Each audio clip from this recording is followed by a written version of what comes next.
Take a moment and visualize what you think an atom looks like.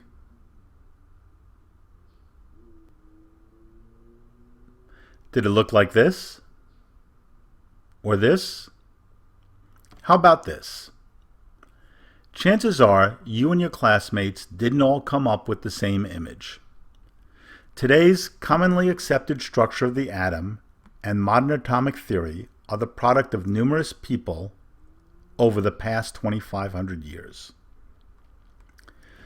The first person to come up with the idea of an atom was an ancient Greek philosopher named Democritus. He theorized that if you keep dividing something in half, you will eventually reach the point where it can't be divided any further. It is believed that he developed this idea while walking on the sand. He thought about how the sand resulted from a series of events. Big boulders had broken down into rocks, which had broken down further into pebbles, and then into smaller particles of sand. He believed that the sand would eventually break down into even smaller particles until they couldn't break down any further. He named the smallest particle that would be left atomos, Greek for uncuttable. Today, we use the term atom. According to Democritus, all matter consists of indivisible particles called atoms. Atoms are indestructible. They are solid but invisible. Atoms of a particular type are all the same. Atoms differ in size, shape, mass, position, and arrangement depending upon the type of atom they are. Solids are made of small, pointy atoms, while liquids are made of large, round atoms. Oils are made of very fine, small atoms that can easily slip past each other. Other than the last three items on this list, he was reasonably accurate. About the same time, another Greek philosopher named Aristotle believed that matter was made of four basic elements: earth, air, fire, and water. He did not subscribe to the idea that matter was made of smaller particles. Although he was incorrect, his ideas were commonly accepted for almost 2,000 years. Fast forward to the early 1800s, when an English school teacher named John Dalton developed the foundation for today's atomic theory. He based his theory on the law of conservation of mass, the law of definite proportions, and his own experimentation with gases. The law of conservation of mass, developed by the French chemist Antoine Lavoisier, states that when a chemical reaction occurs, the mass of the reactants is the same as the mass of the products. Let's imagine that a chemical reaction occurred in which two oxygen atoms reacted with one carbon atom to form a molecule of carbon dioxide. If we were to add the mass of one carbon atom to one oxygen atom and a second oxygen atom, we would find that the total mass of those three atoms is equal to the mass of one carbon dioxide molecule. The law of definite proportions, developed by the French chemist Joseph Louis Proust, states that regardless of the quantity of a compound, the masses for each of its elements will always have the exact same proportions. To help understand this better, let's look at the carbon dioxide molecule again.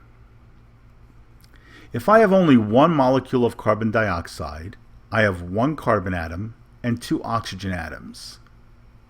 The ratio, or proportion, is two oxygen atoms to one carbon atom.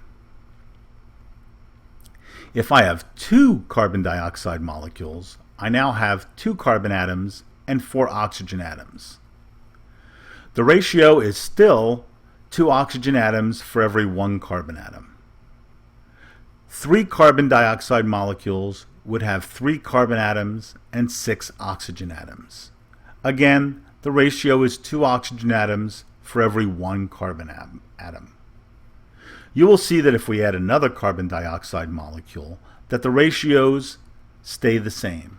In fact, the proportions will remain the same regardless of how many carbon dioxide molecules I have. Dalton imagined atoms as tiny little balls that arranged in different combinations.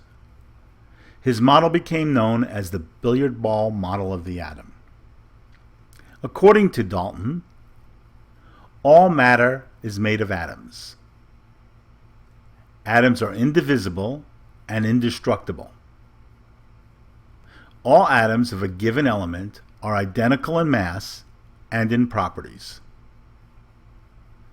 Compounds are formed by the combination of 2 or more different kinds of atoms, and chemical reactions occur when atoms are rearranged.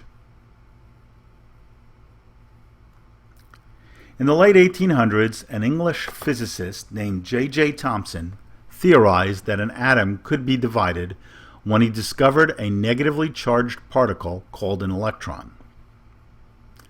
Thomson made this discovery while experimenting with a cathode ray tube, also known as a Crookes tube. This device is a sealed glass container with a negatively charged cathode electrode at one end and a positively charged anode at the opposite end. The electrodes are separated by a vacuum. When electricity is applied to the electrodes, a cathode ray is formed by the flow of negatively charged particles from the cathode to the anode. Thomson discovered that if a magnetic field was applied to the outside of the tube, the positively charged end of the magnet would deflect these particles toward the magnet. When a negatively charged end of the magnet was applied, the particles would deflect away from the magnet. Based upon this, he concluded that the particles were negatively charged and called them corpuscles, which we now call electrons.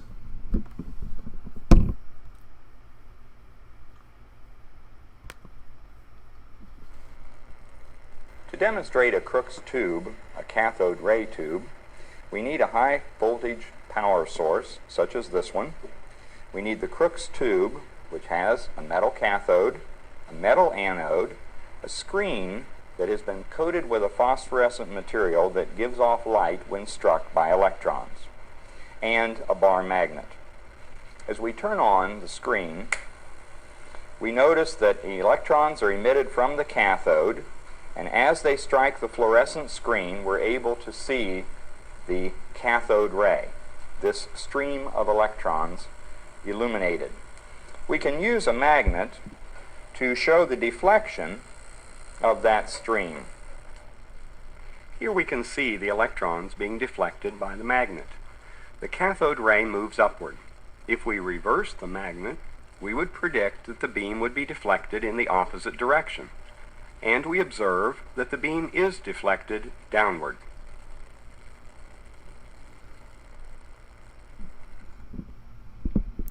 Based upon his experimentation, Thomson revised Dalton's atomic theory by deleting the statement that atoms are indivisible.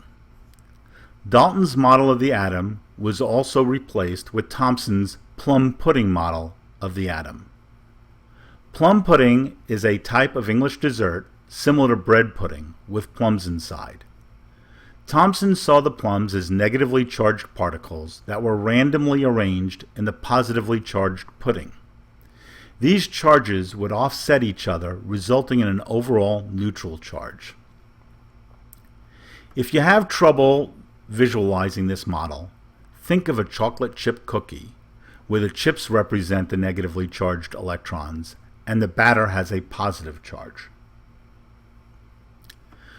The story continues. Check out Atomic Theory Part 2 to learn more.